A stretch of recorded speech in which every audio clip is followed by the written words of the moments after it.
जय श्री कृष्णा। मैं हूँ लक्ष्मी नीलम और हम साथ में हैं आज भगवत गीता के 8वें अध्याय में।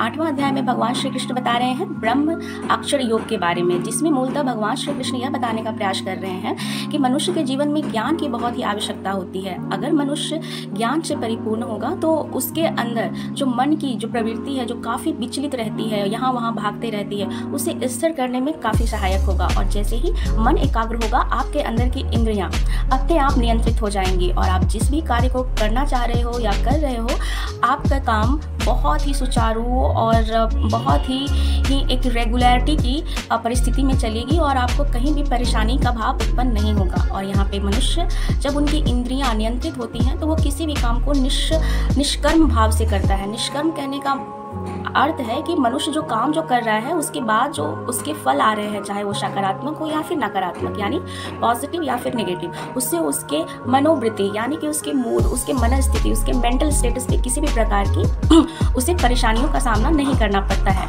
तो इसी संदर्भ में अर्जुन पूछते हैं भगवान श्री कृष्ण से कि हे मधुसूदन, आप यह तो हमें बता रहे हैं कि मनुष्य किस प्रकार अपने इंद्रियों को नियंत्रण करे, बट इंद्रियां ही हमारी ऐसी चीज़ें हैं जो हमें सुख और दुख का अनुभूति प्रदान कराती हैं और जिसके अनुरूप हमारा मन काम करता है। तो ये सुख और दुख से हम कैसे पार पा सकते हैं? आज हम जहाँ पे हैं वहाँ पे हर एक मनुष्य की कामना होती है कि उसे सुख की ही प्राप्ति हो।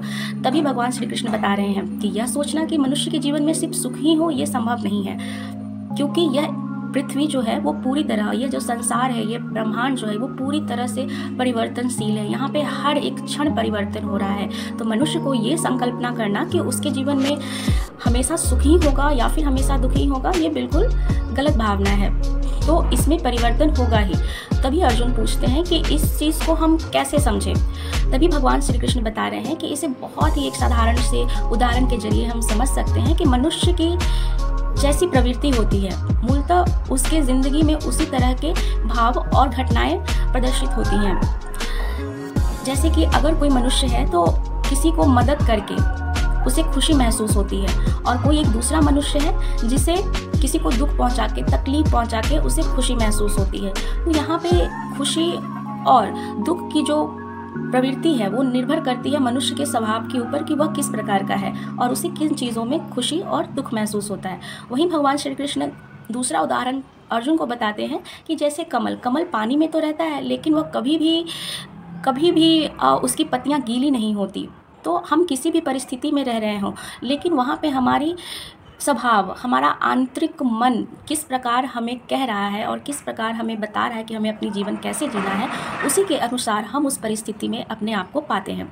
वहीं एक और उदाहरण भगवान श्री कृष्ण अर्जुन को बताते हैं कछुए का।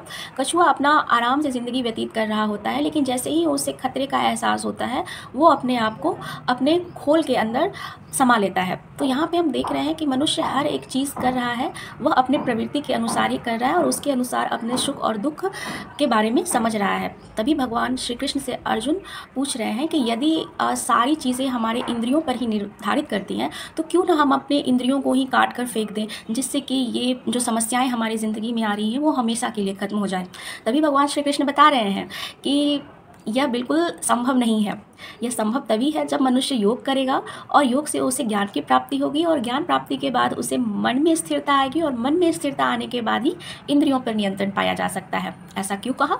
ऐसा इसलिए कहा क्योंकि उन्होंने एक बहुत ही सुंदर सा उदाहरण दिया कि यदि किसी व्यक्ति की दुर्घटना में आंखें उसकी खत्म हो जाती हैं, उसे दिखाई नहीं देता, वह अंधा हो जाता है, लेकिन वो उन बंद आँखों से भी उसकी जो दृष्टिहीनता हो गई है उसके बावजूद भी वह भगवान के अनंत रूप का दर्शन कर सकता है। वहीं वह एक स्त्री के भी रूप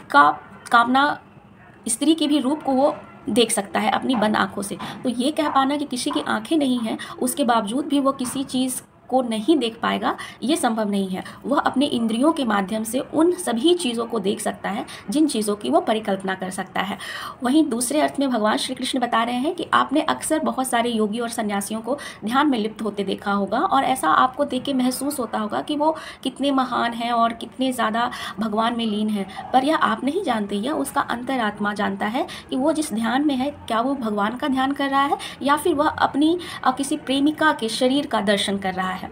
तो यहाँ पे सारी चीज़ें हमारे अंतःमन, हमारे इंद्रियों पर ही निर्भर करती है। तो हमें पूरी तरह से अपने इंद्रियों पर नियंत्रण करना सीखना होगा, तभी हम अपने जीवन में जो चाहते हैं उसे हम प्राप्त कर सकते हैं। और उसे प्राप्त करने का बिल्कुल आसान सा माध्यम है योग करें, और अपने जो भी काम आप संपादित कर रहे हैं, निष्पादित कर रहे हैं, उन सभी में निष्कर्म होकर, निष्काम होकर उन चीज़ों को काम करें, तो निश्चित ही आपको सफलता की प्राप्ति होगी। तो मिलते हैं हम लोग अगले वीडियो में, तब तक के लिए जय श्री कृष्णा।